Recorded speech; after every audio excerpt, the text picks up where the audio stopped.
Good morning, Card News RJ. Back with another video, so let's get to it. Again, I'm in a different setting this week because somebody's occupying my baseball studio because it also serves as our guest bedroom for the house. And that's why I have a teeny little baseball man cave, not a huge baseball man cave. Also, because our daughter, who is a college student, resides in our finished basement and she owns it all. So, until such time as I can extricate, until such time as she chooses to leave and go on her own, I'm stuck to a spare bedroom as my baseball room. So, anyway, today's random Mike Schmidt item of the day. I have here a card I've had for a while. PSA 10 Mike Schmidt, Topps Tiffany 1990. This is a throwback the clock card. You know, they made these every year from about, I want to say 85, they started these through 1990. I don't believe they had one in 91, but you know, I might be wrong about that. And basically it was five cards inserted in the base set, or part of the base set, that talked about what happened every 5, 10, 15, 20, and 25 years ago. This being 1990, they put Mike Schmidt on the cover of that card for about 10 years ago because the Phillies won the World Series. Mike Schmidt had the greatest season of a third baseman and won the World Series, or won the MVP World Series and the regular season MVP. Mike had a great year, so that's why he made that cover. Now, I had a PSA set registry Mike Schmidt collection, as you all know, trying to increase that right now. I have PSA 10. There are 47 cards in what is known as the Mike Schmidt Basic Set Registry, not the Basic Topps Set Registry, the Mike Schmidt Basic Set Registry. And there are 40 of those cards are from 1980 and on. The other seven are your 79, 78, 77, 76, 75, 74, 73. From 1980 on, every card in my collection is a PSA 10. I am actively trying to bump up the grade of all my other cards to all nines or tens. Uh, Only two cards remain less than a nine. I have one eight and one seven. There's a card up for grabs right now on eBay that is a 1979 PSA 10.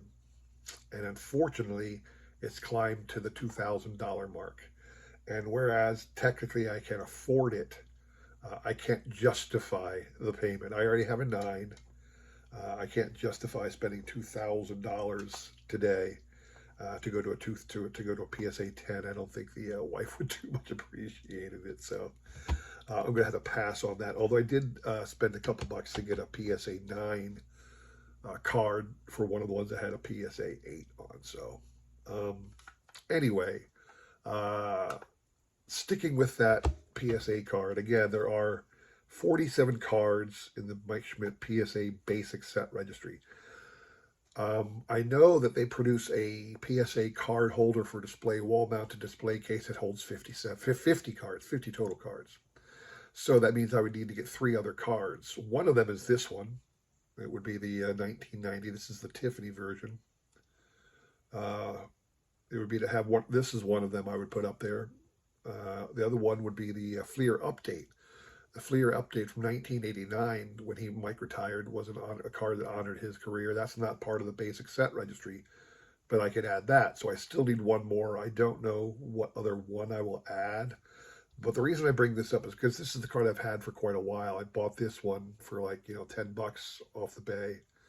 But it wasn't the Topps card, so I decided a long time ago to try and find the Topps card, not the Tiffany version, just the basic Topps run. And I finally got it, but not only that, I was able to find the O-Pee-Chee version as well. So I picked up 1990 Topps. This is the basic Topps one. 1990 Topps, Mike Schmidt. This is the O-Pee-Chee one. So now I have the Topps Tiffany, and the O-Pee-Chee from 1990, all in PSA 10s. That's all I have for show you. That is my random Mike Schmidt item of the day. Random baseball item of the day. This is a very odd thing. It's really not, in a way, it's not really a random baseball item technically, but I'm going to show it off anyway. So I have here just your basic tumbler. Got a Phillies logo on it. The funny thing is, this is kind of humorous now. So the family, we went on a cruise about a couple months ago, and my wife, thinking that she's a planner, she plans everything. So she thought, well, you're going to need something to hold all your drinks when you're walking around the ship. So she got me this red tumbler. Now the logo, the Phillies logo didn't come on that. She bought some peel and stick Phillies logos in a little package, and she put this on the red tumbler that she bought so that it was a Phillies tumbler.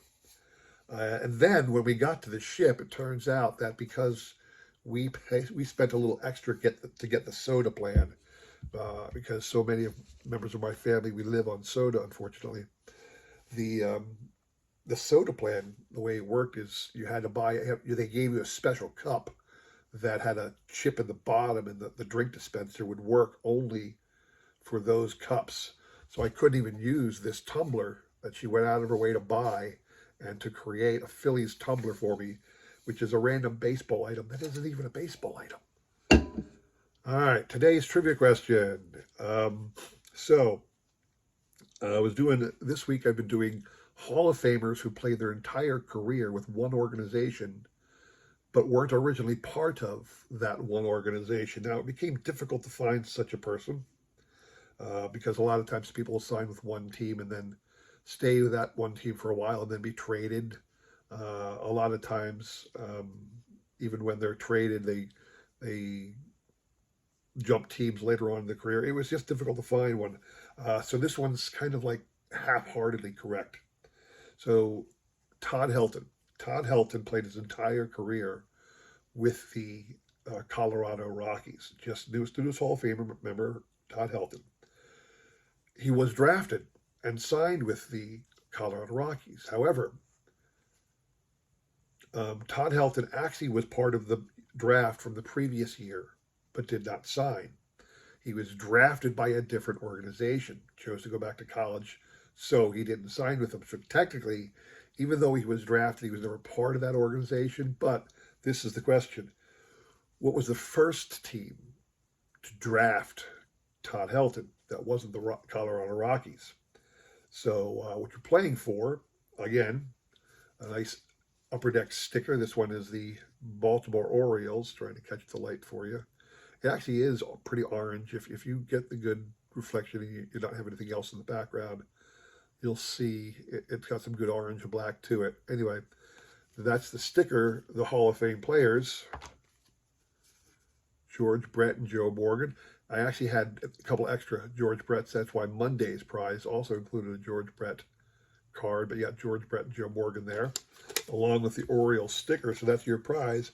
If you can tell me, that could be your prize, if you could tell me which Major League Baseball organization first drafted Todd Helton.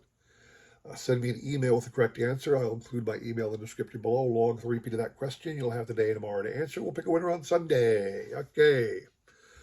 Today, what I'm showing off is, I mentioned for a while now, I've been talking about this for a while, my wins at the Heritage Auction recently. What did I pick up at the Heritage Auction? So, I'm going to show something I picked up from Dave Bluken Jacket 66. This was something from his father's basement find. I actually purchased it during a auction that Mike Moynihan, baseball collector, did with his friend Garrett. They had purchased bulk items from Dave's father's garage or basement, and they began reselling it. You know, I understand that's a good thing. I got the mystery box, and the mystery box was fantastic for me because one of the things the mystery box had tons and tons and tons of is reprint sets. So this here is a reprint set I got, 1913, a WG5 called The National Game.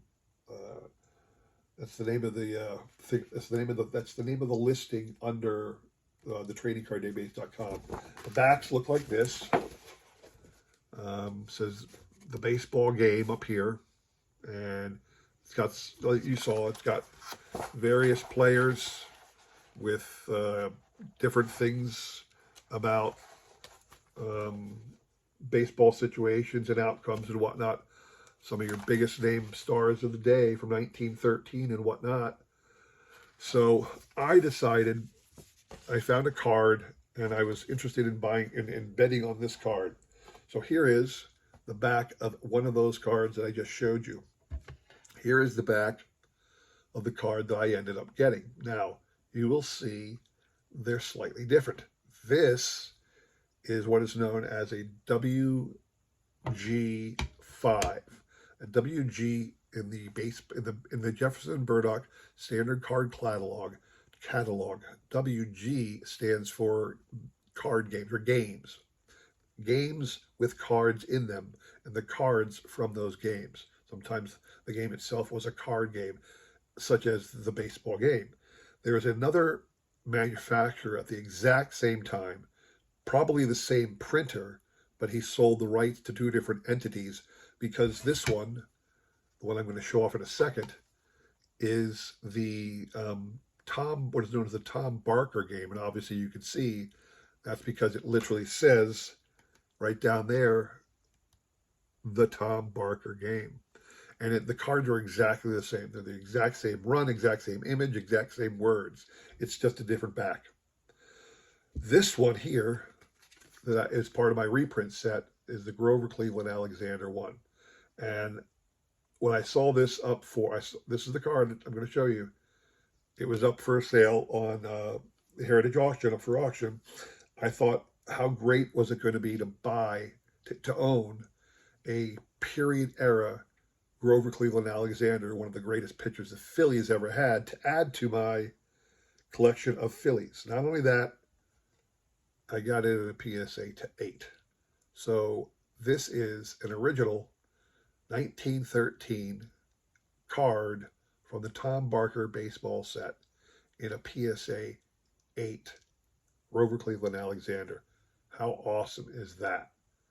And now this is one I didn't expect to win. I bid high because, I think I bid the maximum price. It was expected to go for X, and that's what I bid. I expected to be outbid, but it turns out I actually got it for less than the maximum bid. Really wasn't expecting that. So that's one of the reasons I'm also not buying that $2,000 Mike Schmidt card today, because I already spent too much money on this card and the other thing I'm going to show off. So that is a really cool addition to my collection. A playing era Grover Cleveland Alexander card from his Philly days in a PSA 8. Very, very cool thing for me to have in my collection now. So the next thing I'm going to show you, I'm going to pause and turn the camera around because this is probably the highlight of my purchase. This one cost almost half of that PSA Grover Cleveland Alexander card, and I think it's a whole lot better. I mean, obviously, from price-wise, it isn't better. Otherwise, I wouldn't have been able to buy it. But when you see what I got, I think you'll all be quite impressed. So give me 1 second. I'm going to flip the camera around, okay? Hang on. All right, so let me talk about what you see in front of you now just a little bit. This is an item I picked up at the Philly show last September. So what you see in front of you there is a 1914, what is called a B-18 blanket. It's actually a square of felt, about 4x4, and it is just double-sided, has a picture of the person on the front here. The image on the back is essentially the same.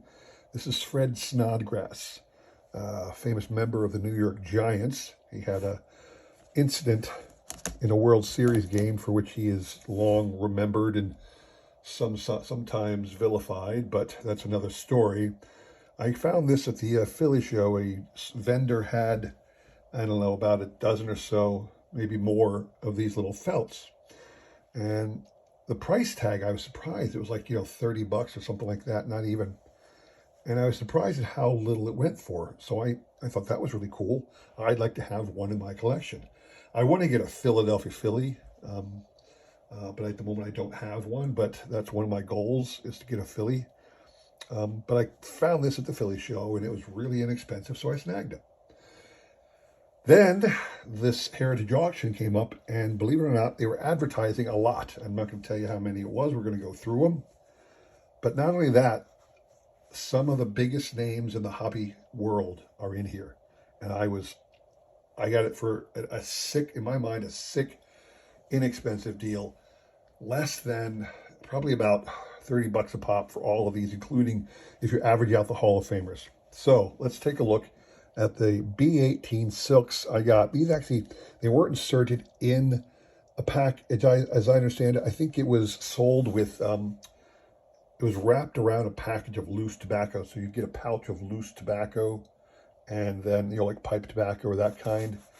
And then this would be wrapped around it. And that's how you got these back in 1914. So I believe this is Babe Adams from the Pirates. It's hard sometimes to see. These are in bad condition. They're not like the best of condition. Maybe that's why the value is so low. But these are over 100 years old, with some of the biggest names in sport and baseball, and they're like forgotten kind of things. Baker of Detroit. This is not Frank Home Run Baker. This is another individual from the Detroit Tigers. All right.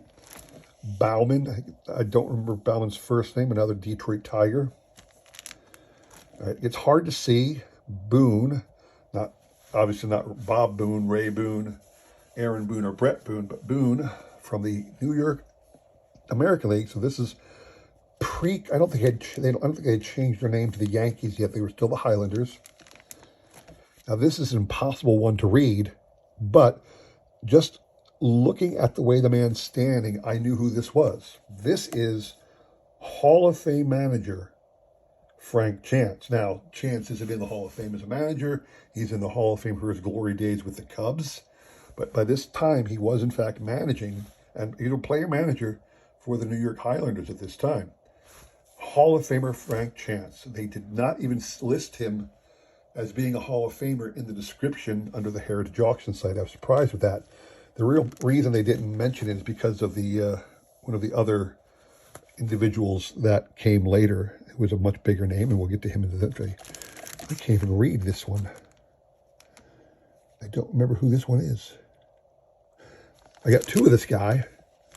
I think I got this one in backwards.